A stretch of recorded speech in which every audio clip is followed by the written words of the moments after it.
inumbwana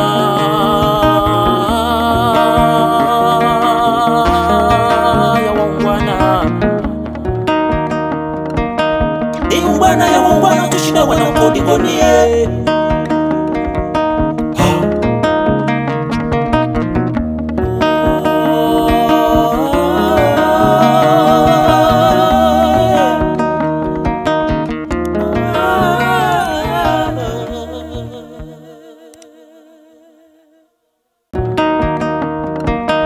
Inumbwana ya wangwana tushina wana mkodi konie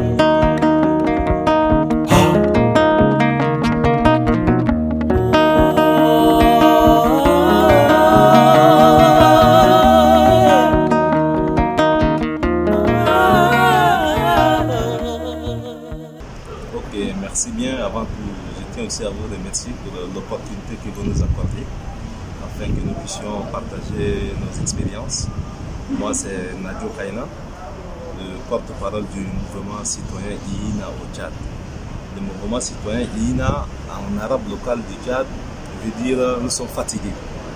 Du nom de notre mouvement, nous avons voulu par là exprimer notre exaspération. Vu ce qui se passe au Tchad, nous sommes fatigués de l'injustice, nous sommes fatigués de la corruption, nous sommes fatigués des violations répétitives des droits de l'homme et beaucoup de choses par la suite. Donc le mouvement s'investit beaucoup plus pour la conscientisation de la population tchadienne et surtout la jeunesse, parce que la jeunesse tchadienne constitue la grande partie de la population, la grande France qui est de 80%.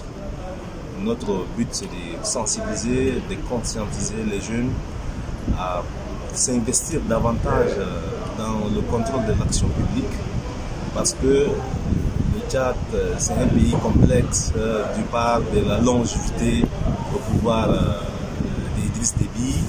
C'est un pays dit démocratiquement, peut-être théoriquement, mais en pratique, c'est un pays pratiquement fermé. Et nous nous investissons pour sensibiliser, pour conscientiser, orienter les jeunes, les amener à prendre conscience et à s'investir davantage dans l'action publique.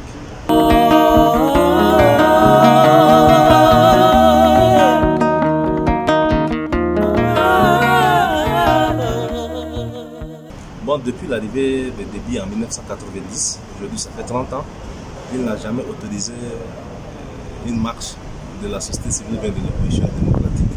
Sauf si c'est pour le parti au pouvoir. C'est le 2 poids 2 mesures.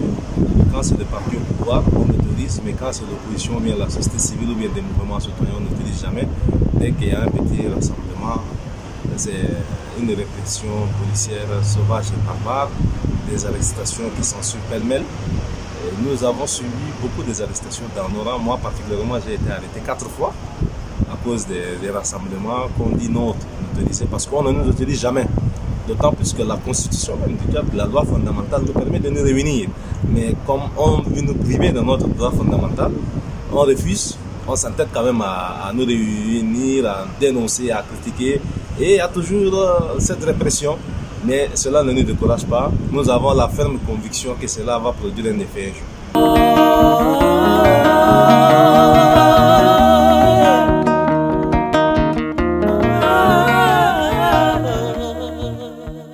Bon, il n'y a pas un grand changement du point de vue de ce que nous avons présenté en 2018, mais ce que nous avons remarqué, il y a quand même une grande prise de conscience de la jeunesse. Au début, c'est rare de voir des mouvements des jeunes émerger, mais nous avons donné l'idée aux jeunes. Aujourd'hui, il y a eu plusieurs mouvements citoyens. Les jeunes prennent de plus en plus conscience, les jeunes s'engagent, et il y a aussi un fait nouveau. Les jeunes filles s'engagent. Ça, c'était quelque chose de très rare. Avant, au Tchad, les femmes étaient toujours exclues de la lutte politique. Mais aujourd'hui, nous avons des femmes qui s'illustrent, qui prennent elles-mêmes les devants des manifestations. Ça veut dire que bien que l'espace civique est fermé, mais nous avons quand même réussi à créer quelque chose. Nous nous retrouvons aujourd'hui 2 ans pour faire quand même, 2 ans c'est petit pour faire un bilan.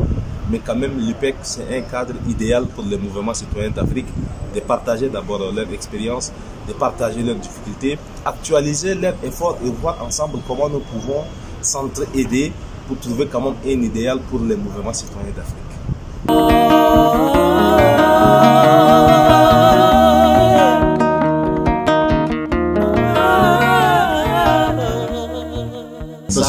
c'est vrai parce que le Tchad est un pays voisin au Soudan. Et les pesanteurs socio-culturels, l'islam qui est beaucoup plus au Tchad, qui ne permet pas aux femmes de s'exprimer. La femme, c'est un être au foyer. Et je crois qu'aujourd'hui, les femmes arrivent à briser ces barrières. Les femmes s'engagent. Je crois que ce qui s'est passé au Soudan est catalyseur. Mais il y a un travail aussi qui s'est fait de fond en comble avec les mouvements citoyens, les acteurs de la société civile, les mouvements des droits de l'homme, les associations et autres.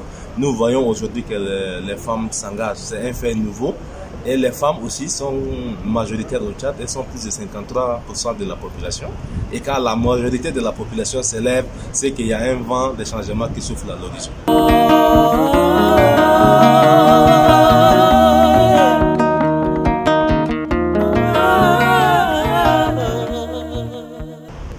Parce que nous avons ici tous les mouvements citoyens d'Afrique. D'habitude, nous avons eu des mouvements citoyens qui se regroupent plus la question de la langue pose problème, soit des mouvements francophones, des mouvements anglophones, lusophones et autres. Mais ici, c'est un cadre qui réunit tout le monde. Tous les mouvements citoyens d'Afrique, sans exception, un lieu idéal pour partager les expériences. Je crois que c'est la vraie unité africaine commence ici à l'IPEC. Parce que ce n'est pas le syndicat des chefs d'État qui se regroupent simplement pour défendre leurs intérêts. Ça, c'est un mouvement de projection de l'avenir de la jeunesse africaine. Je dirais même que c'est un mouvement d'espoir.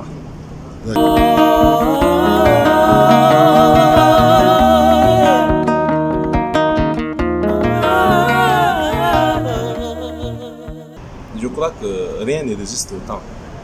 Rien ne résiste au temps. Quand je vois cette jeunesse dynamique qui se réunit ici dans cette salle depuis 2018, et aujourd'hui encore, malgré la pandémie de Covid-19, les gens ont accepté, malgré les périples de ce voyage, de venir. C'est déjà même un engagement. Quand je vois cette détermination, la vigueur de cette jeunesse, je vois que ces vieux qui sont là depuis 40 ans, 50 ans, les résisteront plus longtemps. Et comme je l'ai dit, le vent est en train de souffler à l'horizon. J'espère vivement que quand nous allons nous retrouver, peut-être d'ici 2 ans, par la grâce de Dieu, il y aura quand même certains qui sont déjà partis.